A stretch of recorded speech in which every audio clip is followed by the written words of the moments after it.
तो ये सेंटेंस का पार्ट 3 वीडियो है, यानी तीसरा वीडियो है।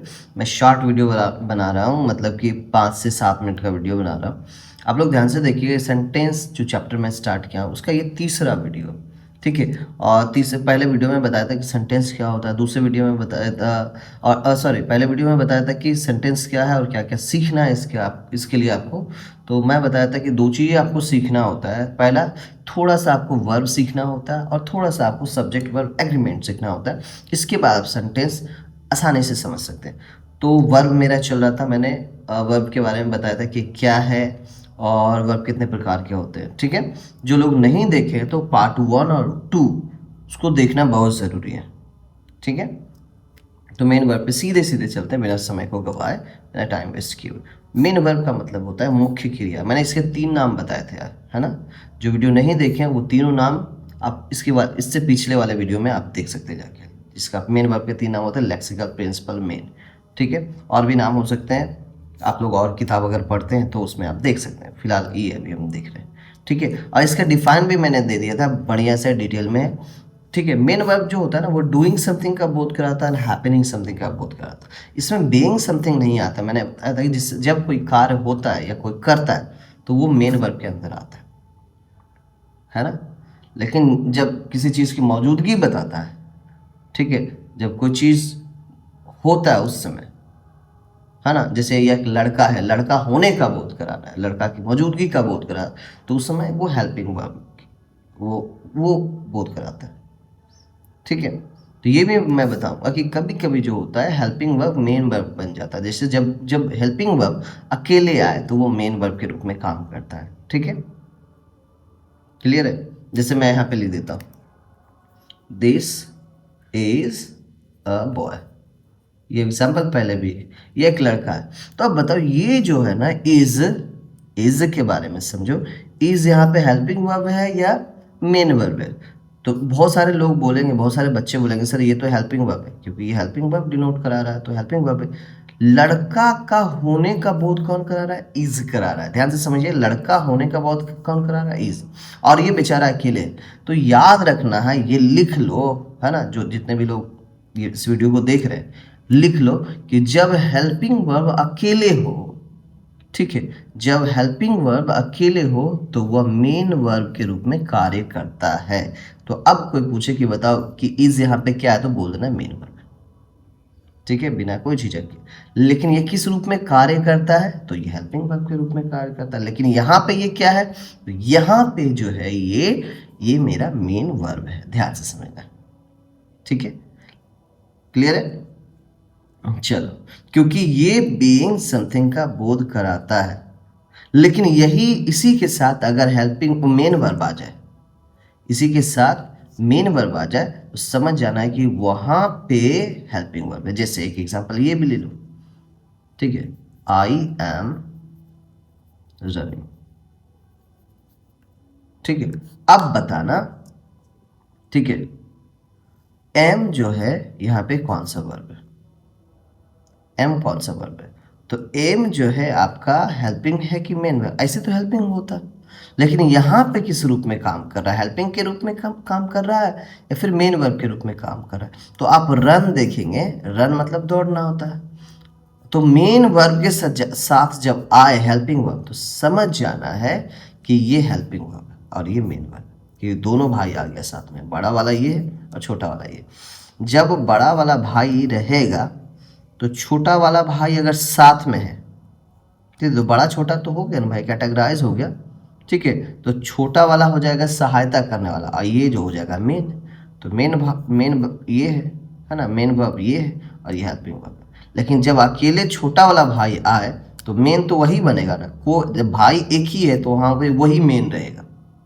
ये भी आपको थोड़ा समझना है, ठीक है। जैसे कि मान लो आपके घर में कोई बड़ा भाई नहीं है सपोज, तो वहाँ पे बड़ा कौन बन जाता है? आप ही बन जाते हैं ना।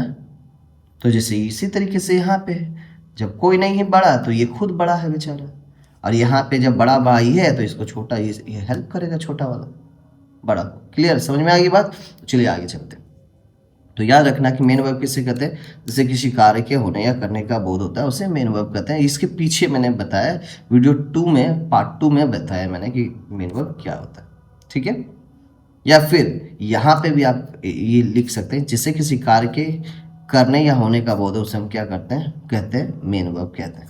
याद रखना, कार्य का बोध, सीधे सीधे कार्य का बोध कराते हैं, है ना, उसको हम लोग मेन वर्ब कहते हैं। जैसे कि गो, कम, प्ले, राइट, ब्रेक, है ना, वॉक, रन, ये सारे क्या है आपके मेन वर्ब है। अब यहाँ पे और ये सारी बातें आपको समझ में आई होगी, ठीक है। अब आगे चलते हैं कि मेन वर्ब के कितने रूप होते हैं। तो मेन वर्ब के मेनली 5 रूप होते हैं। मैंने यहाँ पे 6 भी लिखा है, ध्यान रखिएगा। मेन वर्ब के कितने रूप होते हैं, ये थोड़ा सा इधर देखिए। मेन वर्ब के कितने रूप होते हैं, तो 5 रूप होते हैं, ये आपको ध्यान रखना। V1, V2, V3, V4, V5, V6, है ना, ये आपको याद रखना है, ठीक है। मेन वर्ब के कितने रूप होते हैं, 5 रूप। मेन वर्ब के 5 रूप होते हैं, लेकिन मैंने आपको कितने बता दिए, यहाँ पे 6 बता दिए, छठा रूप ये भी है, ठीक है।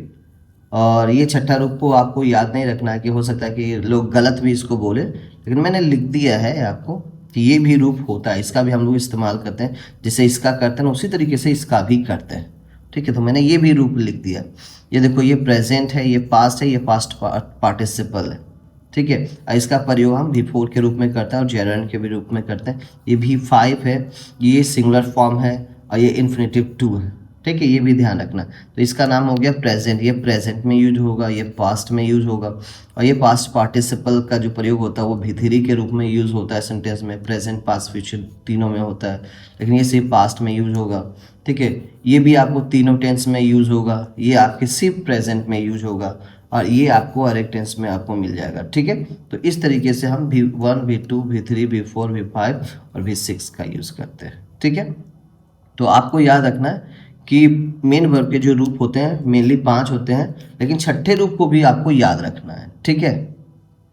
देखिए इस तरीके से मेन वर्ब के 5 रूप होते हैं, लेकिन आपको छठा रूप को भी याद रखना पड़ेगा, क्योंकि 2 का भी तो प्रयोग करते हैं ना, इन्फिनेटिव 2 का भी प्रयोग करते हैं। जैसे कि इसका जब पढ़ेंगे तो मैं वहाँ आगे जो चैप्टर पढ़ेंगे वहाँ पे मैं बताऊंगा कि किस तरीके से यूज़ होता है। तो अभी बस इतना याद रखना है, go, went, gone, going, goes, to, go, इस तरीके से।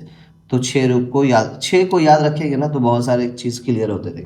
तो 6 को ही आपको याद रखना है, ये 5 को तो लेके चलना है, लेकिन छठा कोई पूछे तो बता देना कि छठा भी एक रूप होता है, लेकिन वो किताब में रूप के अंदर नहीं रखा जाता है, क्योंकि उसका कोई अलग अर्थ भी होता है, इसलिए, ठीक है। तो फिलहाल 5 रखना है और छठा को दिमाग में रखना है ना। V1, V2, V3, V4, V5, V6। तो V4 का क्या रूल है, तो ING लगता है। V4 में क्या लगता है, ING, ध्यान रखना। V4 में क्या लगता है, ING। अब V5 में क्या लगता है, S या ES, है ना। V5 को क्या, S या ES, ये भी ध्यान थोड़ा रखना, ठीक है। और ये भी अगर कोई पूछे, ठीक है, V5 और V1 के में क्या अंतर है, तो ये बोलना कि ये जो है हमारा ना, ये सिंगुलर है ना, ये V5 है ना सिंगुलर वर्ब है, और ये जो V1 है प्लूरल वर्ब है, ठीक है। याद रखना, ये प्लूरल है ना, और ये क्या है, सिंगुलर, ये भी ध्यान में रखना। कोई पूछे कि गोज क्या है ना, कोई पूछे गोज क्या है, तो आपको बताना है कि गोज जो है वो हमारा सिंगुलर है ना, और ये गो क्या है हमारा, प्लूरल है। इसको ध्यान में लेते चलना है, ठीक है। कैसे ये है अभी ये मैं बताऊंगा, ठीक है। जैसे एक और भी एग्जांपल है, play, played, played, playing, plays, to play, है ना, इस तरीके से। तो ये भी तो अगर मान एक चीज़ और है, ठीक है, कि जब आप V1, V2, V3, V4, V5 आप पढ़ेंगे तो उसमें आप ये समझेंगे, बहुत सारे आपको लोग बोलेंगे कि इसका रूल होता है, याद करो। हाँ, रूल होते हैं, 2, 4, 5 रूल होते हैं, लेकिन आप वर्ब को याद करेंगे ना तो बहुत सारे देखेंगे कि बहुत सारे जो वर्ब्स है वो रूल फॉलो ही नहीं कर रहे, तो आपको कंप्लीटली उसको याद ही करना पड़ेगा। तो जितना जल्दी हो सके कि आप उसको पढ़ना शुरू कर दें डेली, कम से कम डेली 20 से 30 वर्ब्स का लिस्ट निकालिए और पढ़ना शुरू करिए, ठीक है। जो भी बुक है आपके पास, अगर उसमें वर्ब का लिस्ट दिया हुआ है V1, V2, V3, V4, V5 का, तो उसका लिस्ट निकालिए और डेली रीड करिए, उसके मीनिंग को याद करिए, वो बेनिफिट रहेगा, ठीक है। आपको आगे बढ़ते हैं, मैं आपको भी गो एंड गोस के बारे में समझाऊंगा, ठीक। आगे देखो क्या, सॉरी ये हो गया। मेन वर्ब कितने प्रकार के होते हैं, तो मेन वर्ब जो होते हैं वो 2 प्रकार के होते हैं। कितने प्रकार के? 2। एक होता है ट्रांजिटिव वर्ब, एक होता है इंट्रांजिटिव वर्ब। क्या होता है? एक होता है ट्रांजिटिव वर्ब, दूसरा क्या होता है? इंट्रांजिटिव वर्ब होता है। तो ट्रांजिटिव वर्ब क्या होता है कि जिस मेन वर्ब के साथ ऑब्जेक्ट आता है ना, जिस मेन वर्ब के साथ क्या आता है? ऑब्जेक्ट आता है, ठीक है। और इंट्रांजिटिव वर्ब क्या होता है? जिस मेन वर्ब के साथ ऑब्जेक्ट नहीं आता है उसको इंट्रांजिटिव वर्ब कहते हैं। अब ये दोनों का क्या सीन है भाई, है ना? इन दोनों का सीन देखिए क्या है कि जैसे मैं बोलता हूँ कि मैं खेलता हूँ, है ना, तो आई प्ले हो गया। क्या खेलता हूँ? तो क्रिकेट, है ना। क्या खेलता हूँ? तो क्रिकेट खेलता हूँ। तो इसके साथ ये जो वर्ब है इसके साथ आ रहा है, डायरेक्ट आ रहा है ना, cricket. He killed a tiger, वह मारा। क्या मारा? तो बाघ मारा। आई लव यू, मैं प्यार करता हूँ। किसको? तुमको। तो याद रखना है, देखो मैंने ये जानबूझ के लिखा हुआ कि जब आप ट्रांजिटिव और इंट्रांजिटिव को पहचान रहे हैं तो उसमें आपको पता करना है क्या और किसको का जवाब। अगर क्या और किसको का जवाब आपको मिल रहा है सेंटेंस के अंदर तो समझ जाना वो ट्रांजिटिव होगा। वो वर्ब कौन सा वर्ब होगा? ट्रांजिटिव होगा, ठीक है। और जब नहीं मिले व्हाट और whom का जवाब, है ना, क्या और किसको का जवाब नहीं मिले तो समझ जाना है कि वो जो है इंट्रांजिटिव है। जैसे शी लाफ्स, वो हंसती है, सॉरी वो हंसती है। क्या हंसती है? पता ही नहीं चल रहा क्या हंसती है, आप ही ढूंढ लो क्या। वे लोग दौड़ते हैं, वे लोग क्या दौड़ते हैं? पता ही नहीं चला। किसको दौड़ते हैं? पता ही नहीं चला। द सन शाइन्स, सूरज चमकता है। किसको चमकता है? क्या चमकता है ना, जवाब ही नहीं आ रहा, ठीक है। तो जब जवाब नहीं आवे ना तो समझ जाना इंट्रांजिटिव है। जब जवाब आने लगे सेंटेंस के अंदर क्या किसको का तो समझ जाना ट्रांजिटिव है। क्लियर है? ये चीज़ आपको बहुत अच्छे से ध्यान देना पड़ेगा, है ना। तो चलो आज के वीडियो में ये पार्ट 3 था हमारा, पार्ट 3 है और थोड़ा सा अच्छे से आपको समझ के चलना है हर चीज़, ठीक है। अगर समझ में नहीं आ रहा तो एक बार और देख लीजिए और इसके पहले वाले वीडियो देख लीजिए दोनों, तो ज़्यादा समझ में आएगा, ठीक है। ये लो देख लो।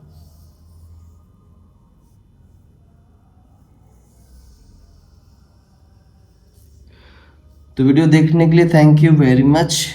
तो चलिए नेक्स्ट वीडियो में चलते हैं और नेक्स्ट वीडियो में देखते हैं क्या होता है। तो ये मेन वर्ब हो गया हमारा और नेक्स्ट वीडियो में हेल्पिंग वर्ब होगा। लेकिन मेन वर्ब को समझने के लिए एक छोटा सा वीडियो और मैं बना रहा हूँ, ठीक है, जिसमें मेन वर्ब के रूप को थोड़ा समझेंगे, ठीक है।